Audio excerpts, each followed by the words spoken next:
800 కోట్లు ఢిల్లీ నుంచి ఈజీఎస్ పథకం కింద వచ్చి 3 నెలలే. కింద గ్రామాల్లో పనిచేసిన వాళ్ళు ఇబ్బంది పడుతున్నారు. దానికి కాంట్రిబ్యూషన్ స్టేట్ 350 కోట్లు ఇచ్చి ఈ 1150 మీరు ఖర్చు పెడితే మళ్ళీ వస్తుంది కదా సెకండ్ ఇన్స్టాల్మెంట్ ఢిల్లీకి వెళ్ళి.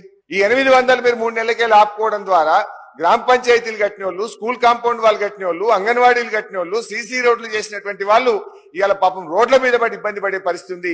దయచేసి ఢిల్లీ నుంచి వచ్చిన ఈజీఎస్ డబ్బు 800 కోట్లు తక్షణమే విడుదల చేయాలని చెప్పి కోరుతా ఉన్నా. గ్రామ పంచాయతీలు నేను అడుగుతా ఉన్నా మా బట్టి గారిని, ఉప ముఖ్యమంత్రి గారిని, మీ ప్రభుత్వం వచ్చిన తర్వాత ఎన్ని డబ్బులు గ్రామ పంచాయతీలకు ఇచ్చారో చెప్పండి.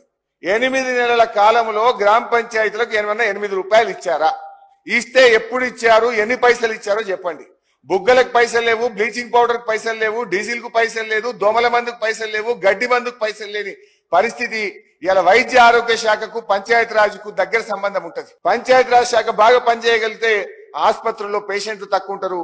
లేకపోతే వైరల్, డెంగ్యూ, మలేరియా లాంటి ఫీవర్లతో ఇలా హాస్పిటల్ అన్ని కిటకిటలాడుతున్నాయి. మొన్న ఏదో పేపర్లో చూశాను, 60 పడకల ఆసుపత్రిలో 120 మంది పేషెంట్లు ఉన్నారు అని ఒక పత్రికలో వార్త చూశాను.